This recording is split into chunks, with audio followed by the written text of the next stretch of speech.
Hemos cubierto todo tipo de crímenes aquí en Mentes Enfermas, desde los extraños y ligeramente bizarros hasta los maníacos horripilantes sedientos de sangre. Tanto así, que es sorprendente que nuestro editor no sufra de pesadillas constantes. Sin embargo, ningún otro caso o serie de crímenes que haya escuchado, ni local ni en el extranjero, se acerca a los detalles extraños, y cuanto menos desconcertantes de lo que se conocería colectivamente como los asesinatos de Krugersdorp. Es una historia inaudita sobre la iglesia de Satán y personas que están tratando desesperadamente de escapar de su vida. ¿Cómo? En el ocultismo de riquezas sádicas y rituales oscuros de vampiros y hombres lobo, y de la novia no voluntaria de Satán y un grupo de personas que intentaron salvar su alma. También es una historia de cómo una mentirosa narcisista y psicópata logró convencer a un pequeño grupo de personas de que ella era realmente una bruja, y de que era el plan de Dios que tuvieran que cometer asesinatos por el bien mayor. Krugersdorp es una ciudad satélite que se encuentra en el extremo oeste de Johannesburgo, Sudáfrica, en un área comúnmente conocida como West Rand.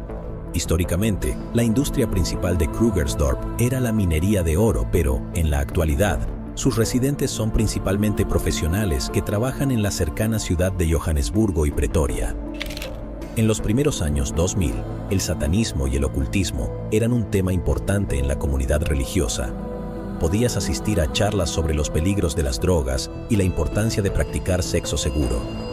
Recuerdo que policías fueron a nuestra escuela para advertirnos sobre los peligros del ocultismo, de que estuviéramos atentos y la importancia de evitar cualquier cosa relacionada con lo oculto o el satanismo en sí. Esto incluía ciertas bandas de rock y metal, películas de terror, videojuegos de PC e incluso libros infantiles como la serie de Harry Potter. Como con la mayoría de las cosas prohibidas en la vida, la idea de lo oculto fascinaba a mucha gente.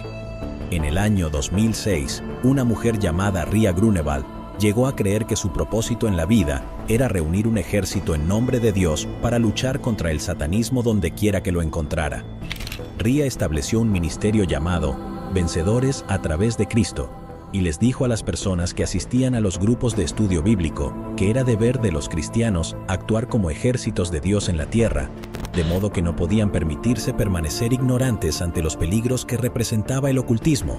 Así pues, se capacitó para convertirse en consejera de trauma para ayudar a los sobrevivientes de abusos de rituales satánicos y se convirtió en una autoridad en ayudar a las personas a escapar del ocultismo. Así fue como Ria conoció a Cecilia Stein, una autoproclamada bruja de la 42ª generación que afirmaba haber sido elegida como novia de Satanás y que necesitaba la ayuda de Ria para escapar de las malvadas brujas que la estaban persiguiendo. Por fin, había encontrado a alguien que confirmaba todo lo que Ria creía que era verdad sobre la iglesia de Satán y juntas, las dos mujeres, presentaron un taller llamado Conoce a tu enemigo, exponiendo las mentiras de Cecilia como hechos y ganando seguidores de cristianos devotos que asistían religiosamente a los cursos Conoce a tu enemigo, quienes se sentían fascinados por la existencia de una verdadera y auténtica bruja satánica y que creían que con la ayuda de Cecilia podían marcar la diferencia en la guerra contra el mal. Cecilia le decía a Ria que su vida estaba constantemente en peligro y que ella sufría a causa de ello. Inventaba historias elaboradas sobre hechizos protectores y maldiciones mortales, y decía que las personas escuchaban sus conversaciones a través de la proyección astral. Por su parte, Ria siempre estaba a su lado para ayudar a mantenerla a salvo, rezando por ella, cuidándola, llevándole comida y ropa y apoyándola económicamente. Cecilia afirmaba que no podía mantener un trabajo debido a su mala salud y su incapacidad para alejarse del área inmediata alrededor de su edificio de apartamentos, concretamente debido a los hechizos protectores que se habían lanzado sobre ella. En los días en que Ria no podía cuidar de Cecilia, los miembros de Vencedores a través de Cristo a menudo la cuidaban, y para 2012, la treintañera Cecilia había construido su propio pequeño culto dentro del ministerio de Ria. Estos miembros incluían a Candice Rijabeck, una propietaria de un pequeño negocio, Zach Valentine, un exitoso corredor financiero, y su esposa, Michaela, quien también trabajaba como agente de viajes mientras estudiaba para convertirse en pastora. El miembro más dedicado del grupo era Marinda Stein, una querida profesora de secundaria divorciada, quien a menudo llevaba a su hija Marcelle y a su hijo Leroux cuando visitaba a Cecilia. El pequeño culto de Cecilia formaría la base del grupo que más tarde se conocería como Electus per Deus, a quien se le responsabilizaría de los horribles asesinatos de 11 personas. Los miembros de Vencedores a través de Cristo se reunían en el apartamento de Cecilia en las llamadas noches altas, noches en las que afirmaba ser más susceptible a los hechizos que las brujas malvadas lanzaban en su contra. El grupo escuchaba canciones gospel y presenciaba a Cecilia mientras sufría ataques que hacían que sus ojos se revolvieran en su cabeza y sangre brotara de su boca. Esto terminaba con ella llorando y suplicando la muerte, mientras el grupo entonaba oraciones a su alrededor y le citaba versículos bíblicos. Más tarde, Candice testificaría que Cecilia hacía pequeñas bolsas de sangre falsa que colocaba en su boca de manera encubierta antes de fingir un ataque, principalmente para que su ataque pareciera aún más espeluznante. Sus actuaciones se volvieron más dramáticas a medida que más miembros se unían a un pequeño círculo de oración, y las afirmaciones de fama de Cecilia también se volvieron más elaboradas. Cecilia afirmaba que, además de ser una bruja muy poderosa, también era un vampiro, un hombre lobo, y tenía la capacidad de leer mentes y proyectarse astralmente. También aseguraba tener trastorno de personalidad disociativo y contar con más de 1000 personalidades viviendo dentro de ella. Alegaba que una de sus personalidades, una niña de 4 años llamada Anya, era el principal objetivo de los ataques de la malvada bruja, ya que representaba todo lo bueno y puro de Cecilia, de modo que utilizaría a Anya para ganarse el afecto de las personas que la rodeaban. Siempre que conocía a alguien, Cecilia siempre trataba de establecerse como más inteligente o prestigiosa que el nuevo conocido. En otras palabras, si eras profesor, ella solía ser profesora. Si eras médico, ella era cirujana, y si eras abogado, ella era una diosa. Tal vez estoy exagerando un poco en la parte de diosa, pero encaja con la impresión general que Cecilia tenía de sí misma, puro egoísmo y narcisismo. Cecilia también les contó a los miembros de Vencedores a través de Cristo sobre un orfanato secreto que estaba lleno de niños cuyas familias habían intentado escapar de la iglesia de Satán. El orfanato estaba escondido en un bosque en Estados Unidos y solo unas pocas personas lo sabían. Con su capacidad de proyectarse astralmente, Cecilia había descubierto dónde estaba este orfanato y les dijo a los miembros de Vencedores a través de Cristo que necesitaban donar dinero para garantizar la seguridad y el bienestar de los niños que vivían allí. Todas esas donaciones, por supuesto, debían hacerse directamente en la cuenta bancaria de Cecilia. Ella se encargaría de asegurarse de que el dinero llegara al orfanato en su nombre. No está claro cuántos miembros de Vencedores a través de Cristo creyeron su historia. Pero más tarde, se supo que Zach y Michaela le daban más de 100,000 rand cada mes. Para ponerlo en perspectiva, ese es el salario anual de un trabajo de nivel inicial en Sudáfrica. Marinda, con un salario más modesto como maestra de solo 25,000 rand al mes, podría ofrecer mucho menos, pero aún así le daba a Cecilia lo que podía. Candace también donó grandes cantidades de dinero y se arruinó financieramente en un esfuerzo por complacer a la exigente Cecilia, lo que llevó a la pérdida de su negocio. Y mientras tanto, Ria seguía apoyando financieramente a Cecilia, pagándole cualquier tratamiento médico que ella dijera necesitar. Los miembros de Vencedores a través de Cristo, que ahora eran parte del círculo íntimo de Cecilia, disfrutaban del amor y la atención de Cecilia, y pronto se volvieron inmensamente leales a ella. En palabras de Candace, hacíamos lo que Cecilia quería, obteníamos esa satisfacción de tener a alguien en nuestras vidas, alguien especial, alguien a quien podíamos ayudar. Todo lo que anhelabas, lo conseguías. Y luego hacías una pequeña cosa mal y te arrancaban la alfombra. En realidad, te arrebataban todo el mundo y te convertían en la escoria del planeta. Ella conocía también a cada persona del grupo, que sabía cómo romper a cada uno de nosotros perfectamente.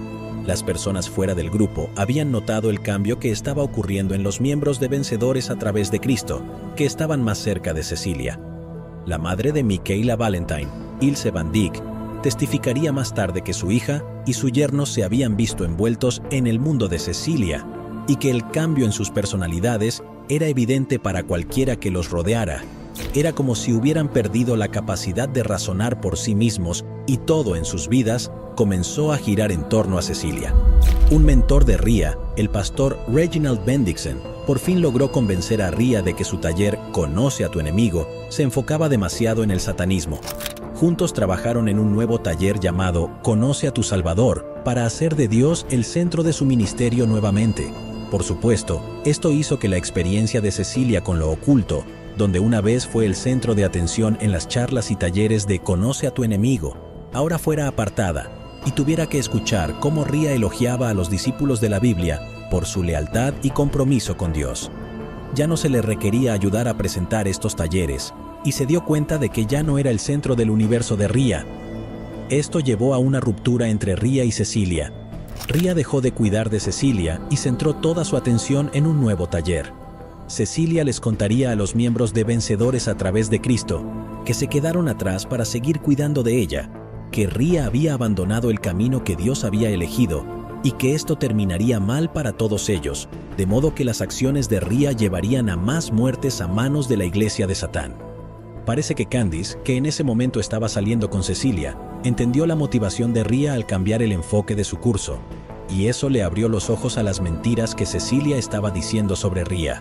Candice terminó dejando a Cecilia y distanciándose de ella y su círculo íntimo. Esto enfureció aún más a Cecilia, y ella inventó mentiras cada vez más elaboradas para intentar que Ria regresara a su lado.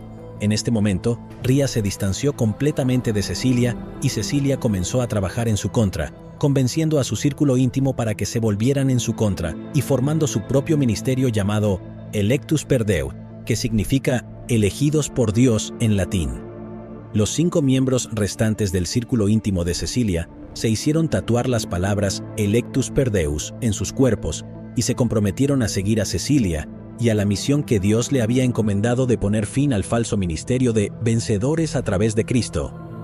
Después de distanciarse de Cecilia y los miembros, Ria continuó organizando estudios bíblicos en su departamento, que estaba a solo unas cuadras del edificio donde vivían tanto Cecilia como la familia Stein.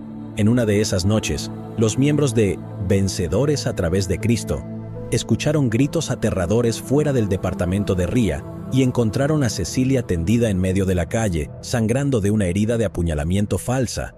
Poco después, Ria comenzó a recibir amenazadores mensajes de texto que afirmaban que el ataque a Cecilia era su culpa y que la iglesia de Satán la estaba persiguiendo y la mataría ahora que Ria ya no la estaba protegiendo. Ria, ahora paranoica, comenzó a organizar sus noches de estudio bíblico en secreto, pero durante una de esas sesiones, bombas incendiarias explotaron en el estacionamiento. Cuando los miembros de Vencedores a través de Cristo salieron para averiguar lo que estaba sucediendo, descubrieron que sus neumáticos habían sido pinchados. Poco después, incendiaron una iglesia dirigida por uno de los miembros de Vencedores a través de Cristo, y Ria empezó a retirarse de la vida, escondiéndose de las malvadas brujas que ahora estaba segura la estaban cazando. Esta campaña de terror no tuvo el efecto deseado, y Cecilia se volvió más decidida a vengarse de Ria. Decidió atacar a aquellos más cercanos a Ria y se centró en Natasha Burger, de 33 años, una amiga cercana de Ria que había ayudado cuando compiló los manuales Conoce a tu enemigo y Conoce a tu Salvador. Cecilia descubrió que Natasha había escrito una oración llamada La Oración Peligrosa, destinada a orar por los niños que supuestamente Cecilia estaba apoyando financieramente en un ficticio orfanato. Esta oración se leyó en uno de los talleres de Ria, y Cecilia convenció a los miembros de Electus per Deus de que había causado la muerte de 170 niños en ese orfanato. Por eso, Natasha era obviamente una agente del mal, y Cecilia citaba versículos de la Biblia para convencer a los demás de que, en tiempos de guerra, la muerte era necesaria y que debían matar a Natasha para detener el falso ministerio de Ria. Natasha tenía que morir, y aquí es donde me convencí de que los miembros de Electus per Deus eran participantes dispuestos en todo lo que sucedió. Puedes afirmar manipulación hasta cierto punto, pero como pronto verás, una persona razonable llega a un punto en el que se dice a sí misma: está bien, esto ha ido lo suficientemente lejos. Marcel Stein, quien solo tenía 14 años en este momento, testificaría más tarde en el tribunal que su madre y Zach habían planeado exactamente cómo iban a asesinar a Natasha. Marinda, Marcel, Zach y Michaela condujeron a Pretoria, dirigiéndose al departamento de Natasha. Marcel fue enviada a tocar la puerta de Natasha y tuvo que rociarle gas pimienta en la cara una vez que la dejaron entrar, dándole a Marinda y Zack la oportunidad de inhabilitar a Natasha y matarla. Marcel relató que todos habían acordado que podrían dar marcha atrás en cualquier momento y abandonar su plan. En el camino a Pretoria, Michaela le decía a su esposo que no deberían estar haciendo esto y que lo que estaban haciendo estaba mal, pero Zack seguía conduciendo. Una vez que llegaron al complejo de apartamentos donde vivía Natasha, Marcel golpeó la puerta de Natasha y afirmó que su gato estaba adentro. Ahora, mi teoría es que Natasha, miembro de Vencedores a través de Cristo durante años, reconoció a Marcel y se dio cuenta de quién era. Natasha también estaba al tanto de las amenazas que se habían hecho contra Ria, y como la mayoría de los miembros restantes de Vencedores a través de Cristo, sospechaba que Cecilia estaba detrás de todos los ataques contra el grupo. Sabiamente, Natasha se negó a abrir la puerta de seguridad que habría permitido que Marcel entrara a su apartamento y le dijo con calma que no había visto un gato, cerrándole la puerta en la cara. Marcel luego regresó con los demás que esperaban e informó que Natasha era demasiado suspicaz y que su plan no iba a funcionar. El 26 de julio de 2012, Zack y Michaela regresaron al complejo de apartamentos donde vivía Natasha. En lugar de ir al apartamento de Natasha, tocaron la puerta de su vecina, la señora de 63 años, Joy Bunsayer. Ella abrió la puerta para encontrar a la encantadora y sonriente pareja afuera. Michaela explicó que eran amigos de Natasha y que la estaban sorprendiendo por su cumpleaños. Dado que Natasha aún no estaba en casa, ¿sería posible esperar dentro del departamento de Joy hasta que regresara? Joy estuvo de acuerdo, y tan pronto como estuvieron dentro de su departamento, Zack amenazó a la anciana con un cuchillo para que escribiera una nota a Natasha, pidiéndole que viniera en cuanto llegara a casa. Michaela dejó la nota en la puerta principal de Natasha. Zack llevó a Joy a su habitación y le cortó la garganta, dejándola muerta en el suelo alfombrado. Luego, colocó al perro de Joy en un armario y lo cerró dentro, tirando de la puerta del dormitorio cerrada tras él. Michaela y Zack esperaron a Natasha en la pequeña sala de estar. Debido a la renuencia previa de Michaela a asesinar a Natasha, Cecilia había ordenado que Michaela demostrara su dedicación y lealtad a Electus per Deus, siendo la encargada de asesinar a Natasha. Pero desde donde estaban sentados en la sala, Michaela podía escuchar los gorgoteos de la muerte de Joy en el dormitorio, y cada vez estaba más insistente en que lo que estaban haciendo estaba mal. Zack la calmó, y cuando por fin apareció Natasha, la pareja la estaba esperando. Tan pronto como Natasha entró por la puerta y reconoció a la pareja, comenzó a defenderse. Michaela corrió de vuelta al automóvil, presa del pánico y llorando, y Zack al final dominó a Natasha y la apuñaló hasta la muerte varias veces, perforando su pecho con puñaladas. Luego, colocó el cuchillo en una bolsa de plástico, cerró la puerta principal y regresó al auto. El papel que Joy había escrito todavía estaba sujeto en la mano de Natasha cuando un vecino la encontró. Los periódicos informaron que elementos de un culto estaban involucrados en los asesinatos, ya que se encontraron copias de los manuales Conoce a tu enemigo y Conoce a tu Salvador en el apartamento de Natasha. La policía interrogó a miembros de Vencedores a través de Cristo sobre la posibilidad de que Natasha estuviera involucrada en un culto, y más de una persona señaló a Cecilia Stein. Sin embargo, no se realizaron arrestos. Casi un mes después de los asesinatos de Natasha y Joy, Ria recibió un mensaje de texto que decía: «Hola Ria, ¿te despediste de Reg? Espero que sí». El mentor de Ria, Reginald Bendixen, era el siguiente en la lista de Cecilia. Siempre intentaba convencer a Ria de que abandonara a Cecilia, y no fue difícil convencer a los demás de que él era la causa del abandono de Ria de su verdadera misión en la vida.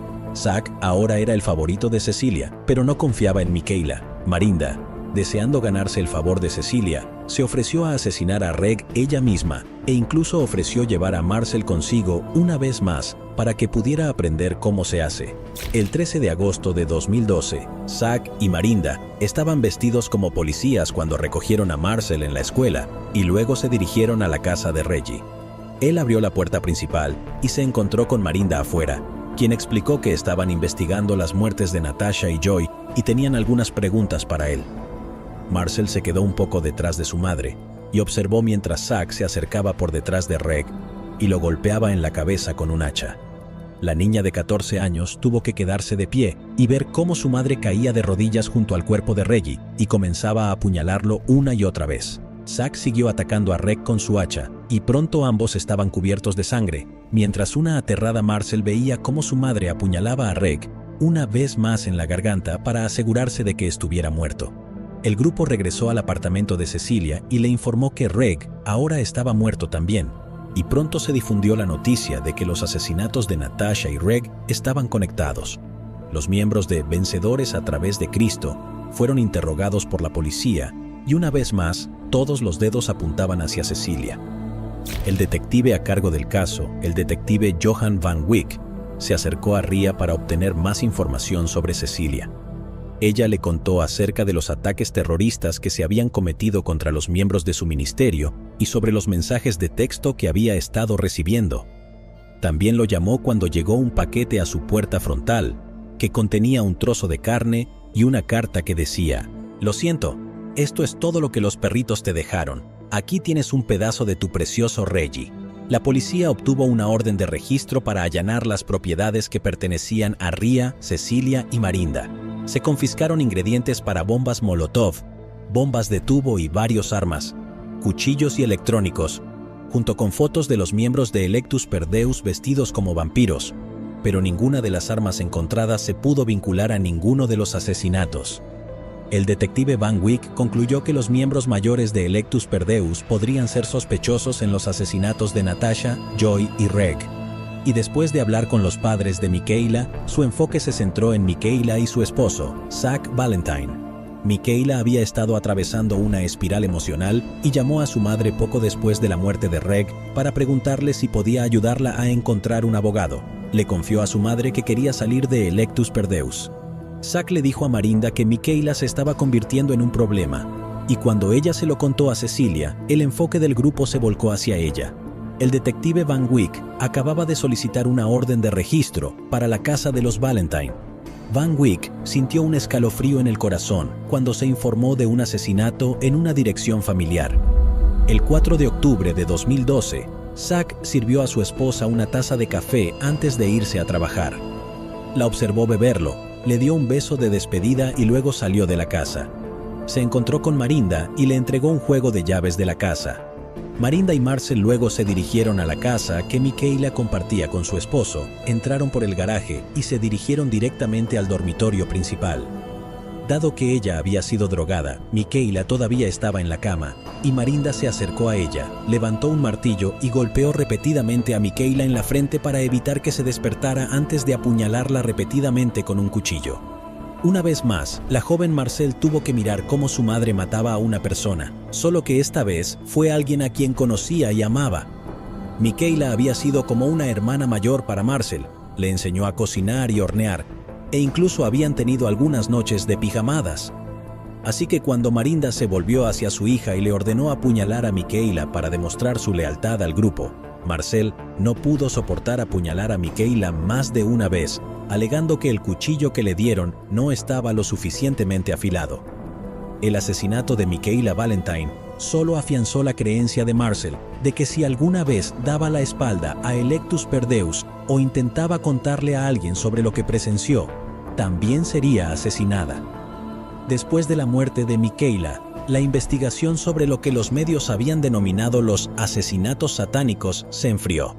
No se presentó nueva información, no se encontraron ninguna de las armas del crimen, y la policía no pudo obtener pruebas lo suficientemente sólidas como para arrestar a miembros de Electus per Deus. Además, llegó la orden de quitar al detective Van Wyk del caso, y aún no le han dicho por qué. Ria y algunos miembros de Vencedores a través de Cristo se habían escondido después de un intento de asesinato contra el hijo de Ria y ahora estaban fuera del alcance de Cecilia. Pasaron los años y para noviembre de 2015, Cecilia se estaba quedando sin dinero. Había gastado el dinero que los miembros de Electus per Deus estaban dando en sobornos, teléfonos desechables, munición, armas y artículos de lujo como alcohol, ropa cara, cuatrimotos, fiestas lujosas y drogas.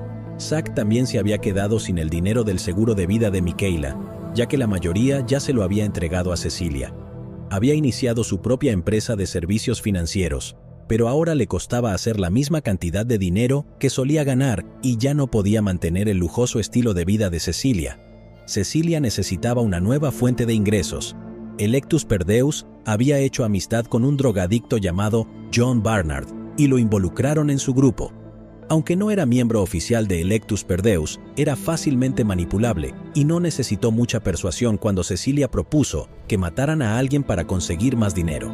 John incluso tenía un posible objetivo en mente: sus empleadores, Peter y Joan Meyer. Los Meyers poseían un exitoso negocio de impresión que habían construido desde cero, y los rumores en el trabajo eran que tenían toneladas de dinero en su casa de 15 millones de rands en North Hewell, uno de los suburbios más ricos de Krugersdorp.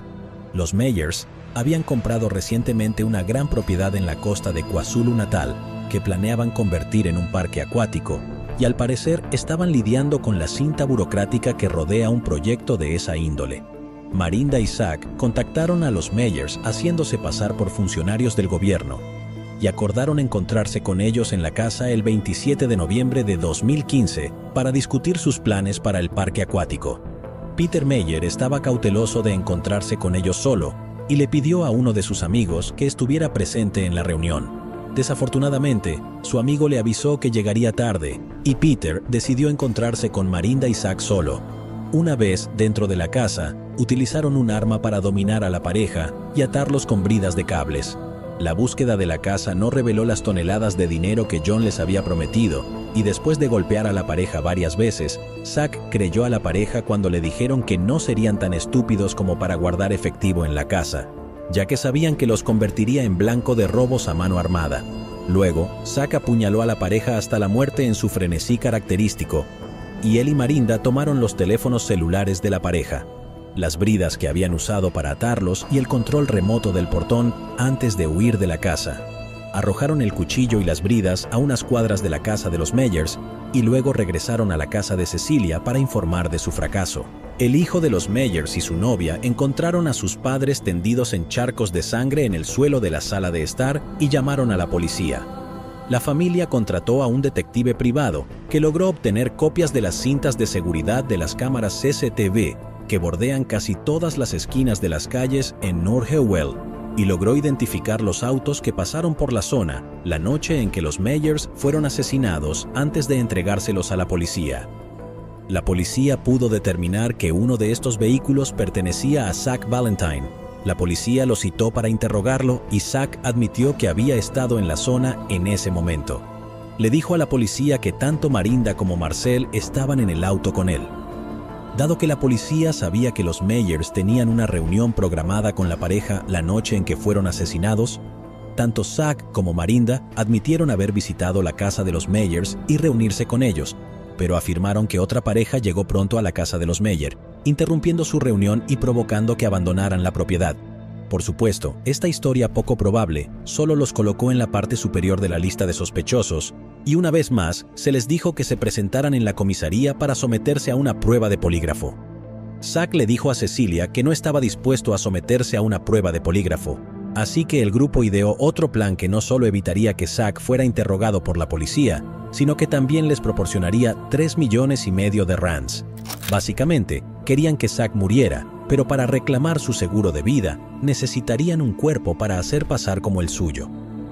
El 16 de diciembre de 2015, 2 días antes de que Zack tuviera que presentarse en la comisaría, él y el hijo de Marinda, ahora un joven de 20 años llamado Leroux, se acercaron a un vendedor ambulante local y adicto en recuperación llamado Harold Jackson, y lo invitaron a un viaje de pesca. Electus per Deus había entablado recientemente amistad con Harold y su prometida embarazada, y a menudo compraban toda su mercancía para permitir que la pareja pagara su estancia en un refugio para personas sin hogar.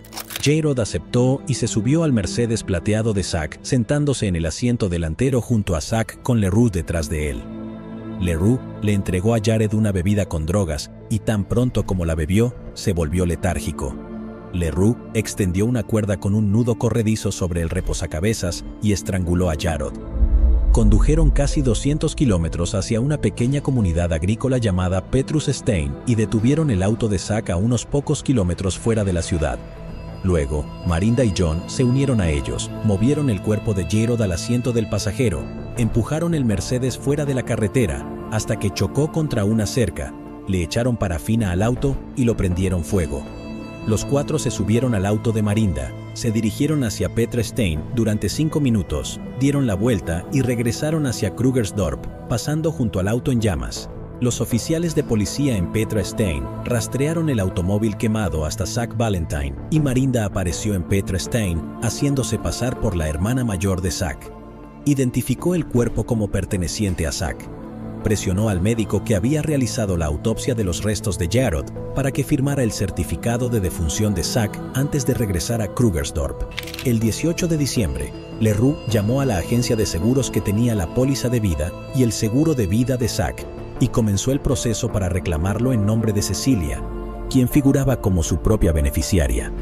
Shane Chatskelovitz es el especialista en seguros forenses de vida que fue asignado para verificar el reclamo temprano de muerte que Cecilia y Leroux habían hecho por el seguro de vida de Zach. Las primas del seguro de vida de Zach estaban atrasadas y se habían liquidado en efectivo una semana antes de informar su fallecimiento, lo que es sospechoso. Cuanto más Shane leía sobre la supuesta muerte de Zach, más sospechosas le parecían las circunstancias de la muerte. Shane se volvió aún más sospechoso cuando se enteró de que la esposa de Zach, Michaela, también había sido asesinada unos pocos años antes. Shane luego aconsejó que la póliza de seguro no debería pagarse. Cecilia llamaba a la agencia de seguros todos los días para preguntar por su reclamo, y Shane acordó reunirse con ella. El 4 de mayo de 2016. Toda su reunión fue grabada según la política de la empresa, y Shane tomó nota de la postura ansiosa y casi defensiva de Cecilia. Ella pasó toda la entrevista sentada en el borde de su asiento con los brazos cruzados, y ella divagaba cada vez que él le hacía una pregunta relacionada con el accidente de Zach. En el fondo, Leroux podía ser visto caminando de un lado a otro en el pasillo. Cuando le preguntaron sobre la relación de Cecilia con Zach, ella afirmó que había sido la beneficiaria de Zach incluso antes de que él se casara con su esposa Michaela, quien falleció. Shane cuestionó a Cecilia sobre los detalles que rodearon la muerte de Michaela, informándole que sabía que Michaela había sido asesinada. Cecilia fabricó información sobre un supuesto allanamiento y volvió más sospechosa su motivación para reclamar la póliza de seguro de vida de Zach. Cecilia no representaba el papel de una amiga afligida de toda la vida y no tenía idea de dónde estaba la casa de Zach, ya que nunca la había visitado. También se aseguró de explicar las molestias que la muerte de Zach le había causado, quejándose de que su salud ya no estaba en su mejor momento, haciendo referencia a una supuesta dependencia de un tanque de oxígeno. Su rutina de "ay de mí" pretendía retratarla como débil e incapaz de hacerle daño a Zach de alguna manera, pero Shane vio a través del acto de Cecilia. Después de reunirse con Cecilia y Leroux, Shane pidió que se realizara una prueba de tipo de sangre en los restos que habían sido identificados como Zach. Cuando los resultados no coincidieron con lo que tenían archivado para Zach, Shane se acercó a la policía para informarles que creía que Zach Valentine aún estaba vivo. El grupo cometió un gran error al fingir la muerte de Zach. No solo se acumulaban más y más pruebas contra el grupo en su conjunto, sino que Zach había sido la principal fuente de ingresos de Cecilia y ahora no podía llenarse los bolsillos, ya que un hombre muerto no podía ser empleado. Ahora le tocaba a Marinda no solo mantener a sus propios hijos, sino también apoyar a Cecilia y a Zach. Zach había utilizado una identificación alterada que solía pertenecer a un compañero de cuarto suyo para alquilar una habitación amueblada, pero el costo de tener un techo sobre su cabeza resultó ser más de lo que Marinda podía pagar con el salario de maestra. Y ahora, Zach amenazaba con IR a la policía. Necesitaban dinero urgentemente, y en enero de 2016 idearon un nuevo plan que más tarde se conocería como los asesinatos de las citas. Identificaron a profesionales que, según Zach, casi garantizaban tener cantidades suficientes de dinero en efectivo, ya que los conocía personalmente, había manejado sus finanzas o había trabajado con ellos en algún momento. El 27 de enero de 2016, Marinda, John, Leroux y Marcel visitaron la casa de un asesor fiscal privado llamado Glenn McGregor. Habían concertado una cita con él bajo el pretexto de que él ayudaría a Marinda con sus impuestos. Marinda y sus hijos llamaron a la puerta, mientras John esperaba a cierta distancia. Glenn los saludó y los invitó adentro. Después de que la puerta se cerró detrás de ellos, Marinda sacó una pistola y le dijo a Glenn que estaban allí para robarlo. Según el testimonio de Marinda en la corte, Glenn no le creyó, llegando incluso a reírse de ella. Leroux se acercó a Glenn en un intento por someterlo, pero Glenn se lanzó hacia el joven y Marinda le disparó 2 veces en la parte baja de la espalda. Marinda les ordenó a Marcel y Leroux que ataran a Glenn y los 3 registraron la casa en busca de efectivo o tarjetas bancarias, pero no encontraron nada. Luego, Marinda tomó el teléfono de Glenn y le pidió su clave bancaria. Él se lo proporcionó correctamente y Marinda pudo acceder a su cuenta bancaria. Tenía 6,000 rand en sus cuentas y Marinda transfirió el dinero a su propia cuenta a través de una transferencia inmediata. Incluso Marinda misma admitió que había sido una idea estúpida, pero en ese momento no sabía cómo asegurarse de que podrían acceder al dinero y lo necesitaban urgentemente. Glenn aún estaba vivo, así que Leroux se ofreció a estrangularlo. Una vez que Glenn dejó de respirar, Leroux y Marcel arrastraron su cuerpo al baño y Marcel abrió el grifo de agua caliente. Colocaron el cuerpo de Glenn en la bañera y una vez que la bañera se llenó de agua caliente, cerraron los grifos, limpiaron cualquier huella dactilar que pudieran haber dejado y abandonaron la casa. El dinero que lograron obtener no duró mucho. Solo fue suficiente para mantener un techo sobre la cabeza de Zach por otros 2 meses. A finales de 2016, Zach se vio obligado a abandonar el hotel barato en el que se hospedaba y ahora estaba en refugios para personas sin hogar por todo Krugersdorp. Luego, en mayo de 2016, el grupo apuntó al asegurador Anthony Schofield, de 67 años, con quien Zach había trabajado cuando aún era asesor financiero. Leroux llamó a la oficina de Anthony y organizó encontrarse con él en un centro comercial cercano el 10 de mayo de 2016 a las 6 de la tarde. Esa noche, una vez que Anthony notificó a Leroux que estaba en camino, Leroux lo llamó y le pidió que lo encontrara en su apartamento en su lugar. Anthony aceptó y condujo hasta el apartamento donde vivía la familia Stein. Leroux saludó a Anthony en su auto después de indicarle que estacionara frente al edificio de apartamentos y lo llevó al apartamento donde Marinda y Marcel esperaban. Una vez adentro, Marinda le apuntó con una pistola, como había hecho con Glenn McGregor. Informó a Anthony que era un robo. Lo ataron a una silla, confiscaron su billetera y tarjetas y luego exigieron que les diera su clave si quería vivir.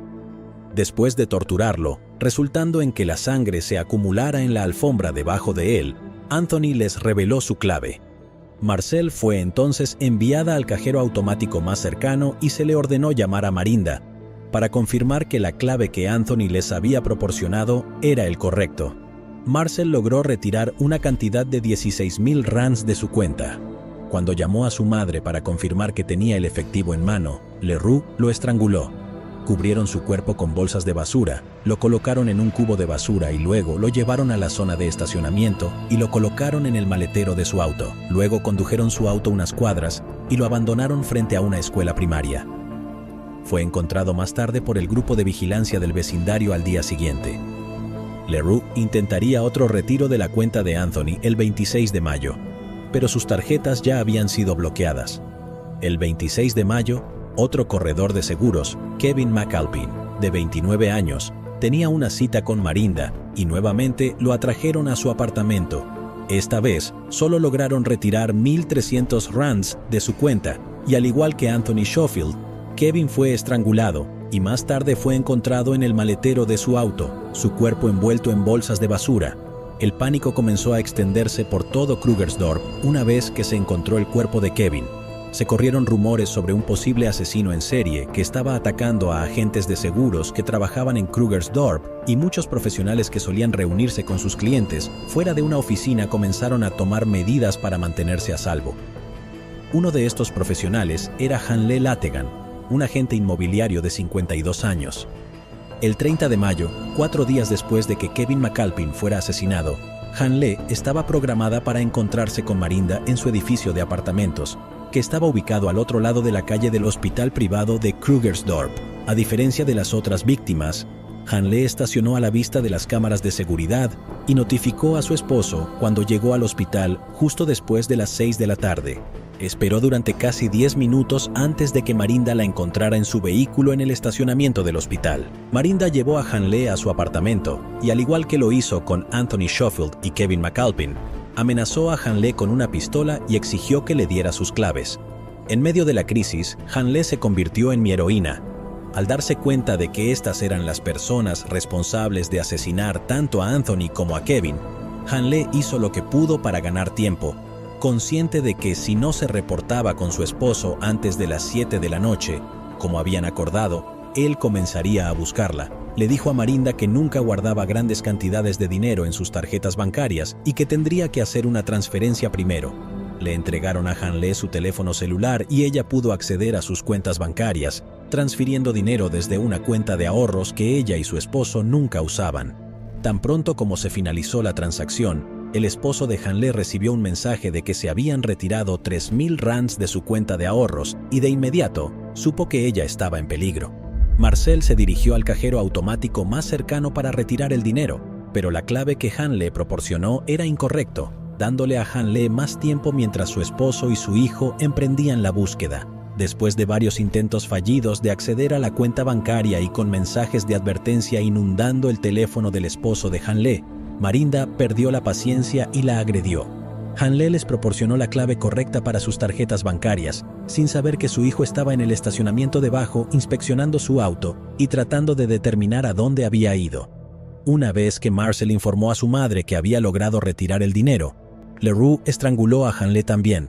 Sin embargo, para ese momento, el estacionamiento del hospital estaba lleno de personas y Marcel le dijo a su madre que la policía había acordonado una sección de la calle buscando cualquier señal de dónde había ido Hanley. Ahora tenían un cuerpo en sus manos y ningún medio para deshacerse de él. Los miembros de Electus per Deus observaron cómo el hijo de Hanley daba permiso a la policía para romper una de las ventanas del automóvil, dándoles acceso al vehículo.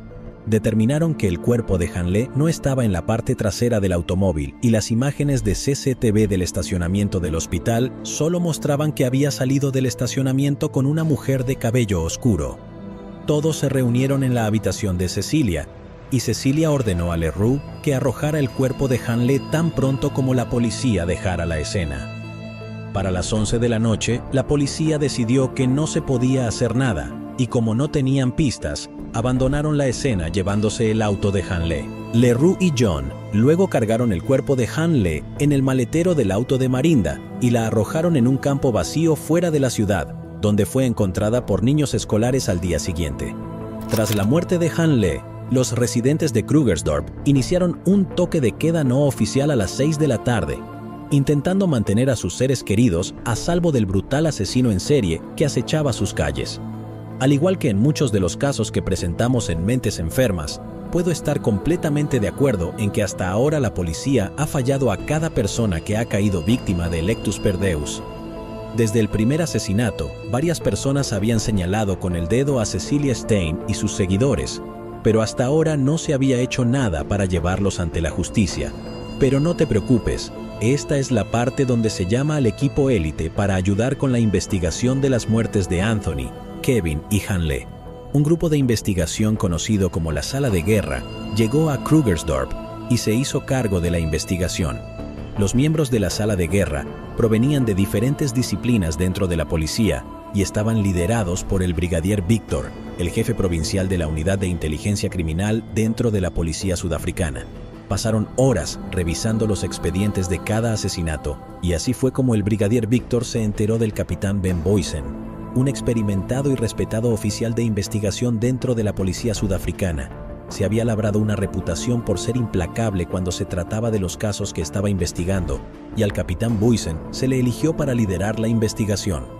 La Sala de Guerra había obtenido copias de las imágenes de las cámaras de seguridad de los cajeros automáticos donde se habían utilizado las tarjetas y enviaron fotos de los dos adolescentes que habían retirado el dinero de las cuentas bancarias de las víctimas, pidiendo ayuda al público para identificarlos.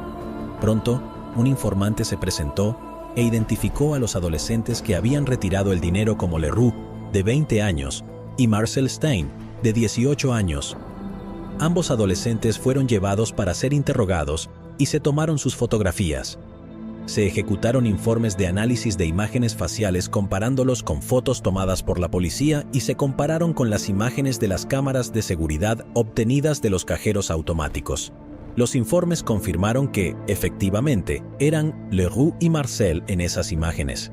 La policía tenía evidencia concreta que vinculaba los dos asesinatos de Electus per Deus con los asesinatos por cita, y tanto Leroux como Marcel fueron arrestados apenas 3 semanas después del inicio de la investigación, compareciendo en la corte el 27 de junio de 2016, después de pasar el fin de semana tras las rejas. Durante su interrogatorio, Marcel afirmó que Leroux había obtenido la tarjeta bancaria de un grupo de nigerianos y que sospechaba que habían asesinado a Anthony, Kevin y Hanle. Sin embargo, Leroux hizo una confesión completa afirmando que estranguló a cada una de las víctimas, pero afirmó que trabajó solo, asumiendo la responsabilidad de todo. El capitán Boysen vio a través de la confesión de Leroux y centró toda su atención en descubrir a quién estaba protegiendo Leroux. La sala de guerra investigó casos similares a los asesinatos por cita y encontró el caso del asesinato de los Meyers. Esta fue la pareja asesinada dentro de su hogar en Northwell en noviembre de 2015. El detective a cargo del caso notó que Marinda había hecho una cita para reunirse con los Meyers la noche en que fueron asesinados, y la sala de guerra se centró en este detalle. No solo coincidía con el modus operandi utilizado en los asesinatos por cita, sino que también vinculaba a Marinda y sus 2 hijos, proporcionando a la sala de guerra otro sospechoso en el que enfocarse. En un giro sorprendente, uno de los informantes del capitán Boysen lo llamó y le dijo que debería obtener una orden para el aula de Marinda Stein. Era una maestra respetada y bien querida en una de las escuelas secundarias locales, y el director se mostró reacio a darle acceso a la policía. Inicialmente, un aula no reveló evidencia obvia, pero contenía 2 hornos. Dado que Marinda no enseñaba estudios de hospitalidad, esto era inusual. Así que el detective Boysen abrió los hornos y se encontraron bolsas llenas de municiones. Cuando el director fue confrontado con esta evidencia de la posible implicación de Marinda en los asesinatos por cita, prometió a la policía una cooperación total. Su esposa, que también era profesora en la escuela, se acercó al capitán Boysen e informó que Marinda había cambiado recientemente su testamento. La escuela tenía una copia en custodia y se entregó a la policía. El testamento había sido redactado poco después de que Leroux y Marcel fueran arrestados, y en él, Marinda desheredaba a sus hijos y nombraba a Cecilia Stein como única beneficiaria en caso de su muerte. Por fin, el capitán Boysen tenía algo que podía utilizar contra Leroux. Cuando Leroux fue confrontado con la prueba de la traición de su madre, Leroux se derrumbó y no pasó mucho tiempo antes de que se volviera contra Electus per Deus en su totalidad y comenzara a cantar como un canario.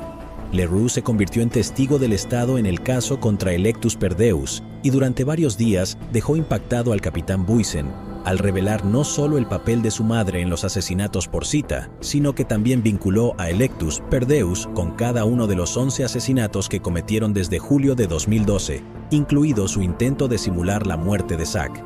¿Pero qué le había pasado a Zack?, podrías preguntar. Bueno, esa es una historia divertida. En mayo de 2016, Shane Chatskelovitz, el especialista en seguros de vida encargado de verificar el reclamo del seguro de vida de Zack, se puso en contacto con la policía e informó de su sospecha de que Zack seguía vivo. Se enviaron avisos a todos los oficiales de policía e informantes que trabajaban en y alrededor de Krugersdorp para que estuvieran atentos a él, y en un giro irónico del destino, una mujer que regularmente colaboraba con su grupo de estudio bíblico en un programa de ayuda a personas sin hogar, reconoció la fotografía de Zack cuando su novio, un oficial de policía, la llevó a casa desde el trabajo un fin de semana. Ella identificó al hombre de la foto como Michael de Villiers y le dijo a su novio que lo había conocido en uno de los programas de ayuda que la iglesia organizaba una vez al mes. Invitaban a miembros de la comunidad sin hogar a IR de campamento con voluntarios de la iglesia durante todo un fin de semana. Zack logró captar su atención de inmediato porque no encajaba con el resto de la multitud. Así que cuando se llevó a cabo el próximo programa de ayuda, ella tomó una serie de fotos de un Zack sin camisa y las envió a su novio, lo que les permitió confirmar que los tatuajes en su espalda realmente lo identificaban como Zack Valentine. Así que, en el último día del programa de ayuda, un convoy de policía llegó al campamento y arrestaron a Zack bajo sospecha de fraude, solo 3 días después del arresto de Leroux y Marcel. El capitán Boysen obtuvo acceso al expediente relacionado con la desaparición de Zack y pudo obtener una orden de arresto para Cecilia Stein y para Marinda Stein bajo sospecha de intento de fraude, ya que ambas estaban relacionadas de alguna manera con la reclamación fraudulenta. Como parte de su confesión, Leroux también señaló a John Barnard y cuando lo llevaron a interrogatorio y lo confrontaron con el testimonio de Leroux, no dudó en proporcionar al capitán Boysen una confesión completa. Su historia coincidía con la de Leroux, y ahora el capitán Boysen tenía 2 testigos dispuestos a declarar por el Estado a cambio de una sentencia reducida. Todos los miembros restantes de Electus per Deus estaban bajo custodia policial, y el capitán Boysen pasaría los próximos 2 meses construyendo un caso sólido contra ellos. Los detalles que rodean el resto de la investigación son confusos y complejos, y acabo de pasar 2 horas tratando de entenderlo todo.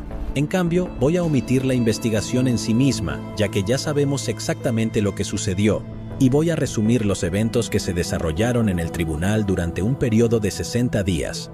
LaRouche Stein y John Barnard testificaron en nombre del Estado, detallando cada uno de los delitos que Electus per Deus había cometido, así como las motivaciones detrás de ellos. En un giro sorprendente, el abogado de Marinda Stein se acercó al fiscal del Estado y afirmó que su cliente también quería declararse culpable. Cuando se le preguntó por qué decidió confesar su papel en los asesinatos, Marinda dijo: «Recibí un verso de Dios que decía: confiesa y serás perdonada. Podría sentarme aquí durante todo un juicio y pretender que nunca hice ninguno de estos crímenes y esperar salir libre de ello, pero eso no es lo que Dios quiere que haga». A lo largo de los 3 días de testimonio en el tribunal, Marinda nunca implicó a Marcel o a Cecilia en ninguno de los asesinatos, afirmando que desconocían su participación hasta que fue arrestada. Puedes ver su testimonio completo en YouTube. Cuando se le pedía que explicara cómo se cometió algún crimen en específico, Marinda hacía una pausa, como si estuviera pensando cómo explicar la participación de su hija en los crímenes. Cuando se enfrentaba a la versión de los hechos de Leroux, lo llamaba mentiroso, afirmando que estaba celoso de su hermana. Al final de las primeras audiencias en 2018, Leroux, de 22 años, fue declarado culpable de 7 asesinatos y condenado a 35 años de prisión, con 10 años suspendidos como parte de su acuerdo de culpabilidad. John Barnard recibió 20 años de prisión por su participación en las muertes de Peter y Joan Meyer, Glenn McGregor y Jarrod Johnson. Marinda Stein recibió un total de 11 condenas a cadena perpetua que debían cumplirse de manera consecutiva, así como 115 años adicionales de prisión por cargos relacionados.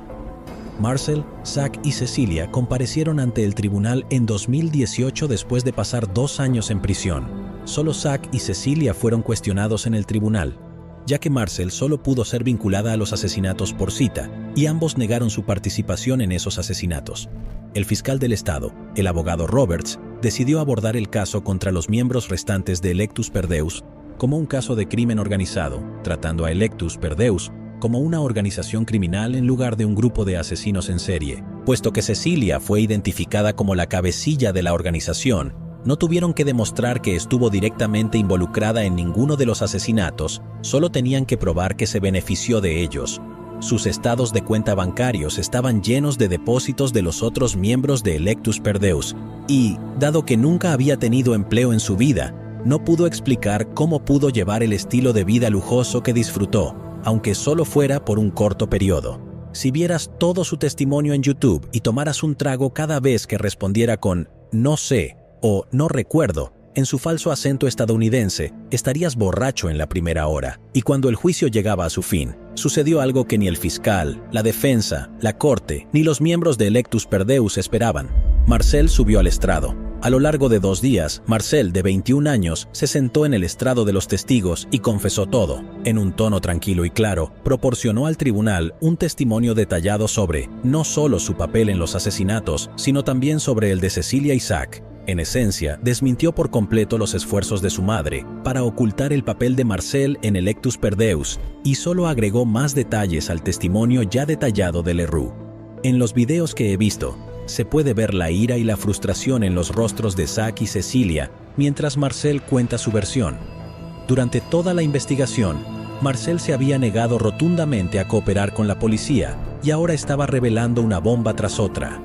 Sobre el testimonio de Marinda, Marcel explicó: «Mi madre tenía la idea de que si decía que no estábamos involucrados, eso contribuiría a que nos absolvieran, pero yo realmente sentía que Cecilia la manipuló para llevarla a ese punto». Cuando le preguntaron por qué había decidido presentarse ahora, Marcel explicó que, aunque no estaba de acuerdo con lo que habíamos hecho y sentía que estaba mal, Seguía intentando convencerme de que debía ser correcto, porque Cecilia dice que lo es, y si ella es quien dice ser, entonces ella tiene razón, y yo estoy escuchando al diablo cuando dudo de ella.